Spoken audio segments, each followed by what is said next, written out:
Good afternoon, and welcome to this week's episode of Bairdology. I'm Cause, And I'm Mological. and together we're Mological Cause. We are so glad that you can join us for this week's episode as we discuss a rather controversial subject in today's society. That's right, Cause. We're talking about the infamous cosmological argument. Whether or not this world happened to have a beginning, and if so, what caused it to begin, or if we kind of just showed up. To help us with this interesting topic, we have our four special guests, Dr. Mario, Dr. Tammy, Dr. Sandy, and Dr. Willie. Hopefully they can help shed some light on this topic for us today. I hope for the same thing, Cause. So let's start off by getting the ball rolling and asking the first main point of this argument. For that point, let's go to Dr. Mario. Well, I'll do my best, Mr. Mological. First, let's start off with the fact that things exist. Well, we know things exist because of our senses. So we can see, smell, taste, feel, and hear things that exist. You know something keeps existing even if it isn't in the room with you, which we learned early at our psychological development. If you all stay in the room and I leave, do I still exist? Well, the answer is yes. I just left your line of sight. You know that chair you're sitting on over there is there for the same reason. It exists because you can, again, sense the chair. So, the second thing is, things have the possibility to not exist as well, for the same reasons that we know things do exist, the five senses. I don't know about you, but I have not seen, tasted, heard, smelt, or felt a one-eyed, one-horned, flying purple people eater. So, if it were not the case that we could know something exists by our senses, then there could logically be an infinite number of things in existence. Also, back to the chair, it has the option of existing. It doesn't have to exist. Thank you very much for those points, Dr. Mario. I'm rather glad that we have not seen a one-eyed, one-horned, flying purple people eater. As we keep those points in mind, let's move on to our next guest, Dr. Sandy.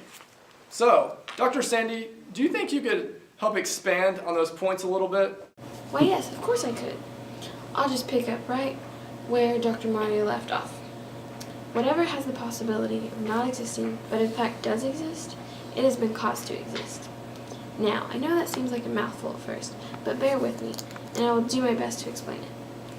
Let's go back to the example Dr. Mario gave about non-existence. If for some reason a one-eyed, one-horned, flying purple people eater did actually exist, then there would have to be because of some person or God that brought it into existence. If something doesn't have to exist, then it won't unless it was made by a being. Your chair doesn't have to exist, but it does because someone made it.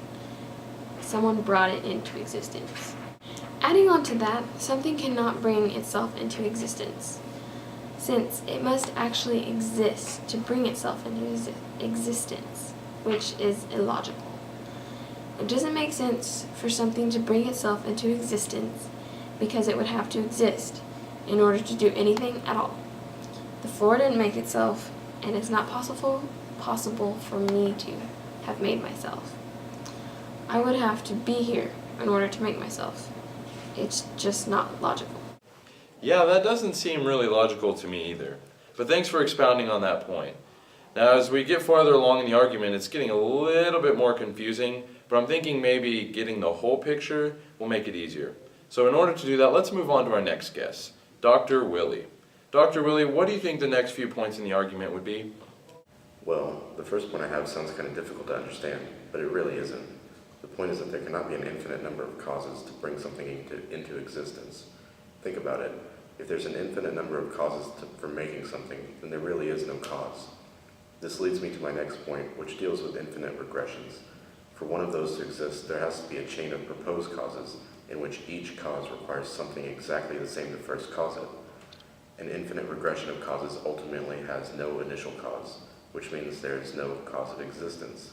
If there's no cause, whether by God or by nature, then there is no existence. No existence means there is no us. Okay, yes, I'm starting to understand now, maybe. I think. Well, anyway, thank you for that information, Dr. Willie. This all seems confusing, but hopefully, after this last guest, we can all understand what exactly this argument is talking about. Let's hear from Dr. Tammy. Dr. Tammy, what lovely information do you have from us today? Well, I have the last and final points. After all of the guests, we can now conclude that the universe must exist and it must have a cause. We know that the universe is real because we can see it and we have hard evidence. It just doesn't make sense to propose that the universe does not exist because then everything in the universe wouldn't exist and ultimately we wouldn't exist. Next is that there is an uncaused cause of all things. There has to be one thing that was not caused into existence, that is independent and eternal, that caused everything else to be. If there wasn't a first cause of everything, then the universe would be like a long link of causes where one thing was caused by something else, but when you get to the beginning, there is nothing. And it's just illogical to say that everything was created from nothing. And since it doesn't make any sense to say that, logically, the first cause has to be God. God can be the creator because he himself wasn't created, and he always existed and will exist forever.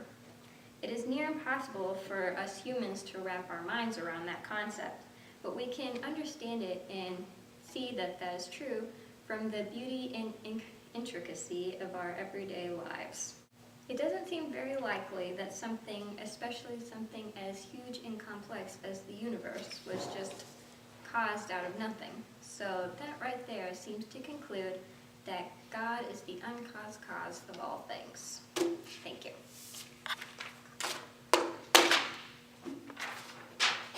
Wow, that is a lot of information. This stuff gets so crazy and deep super quick. Isn't that right, Cos? That's right, Logical.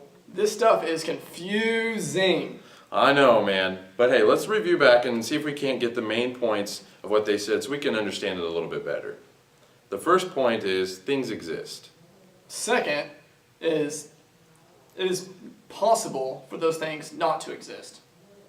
Third point, whatever has the possibility of non-existence yet exists has to have been caused to exist.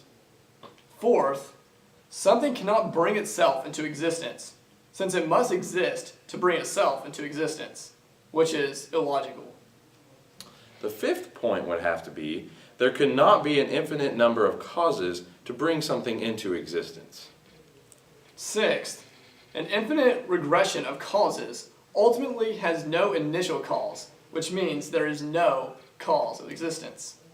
And since the universe exists, there must have been a cause. Therefore, there must be an uncaused cause of all things. And naturally, the uncaused cause is God. And I think that's the whole argument in a nutshell, is it not? Well, minus all the big words in the theology, that was really enjoyable. Yes, it was. You make a good point there. I don't know about you guys, but this really actually helps clear this argument up for me, even though there was a lot of big words in there, you know. It just makes sense logically. Yes, it does. I don't see how anyone could believe anything else. Me either.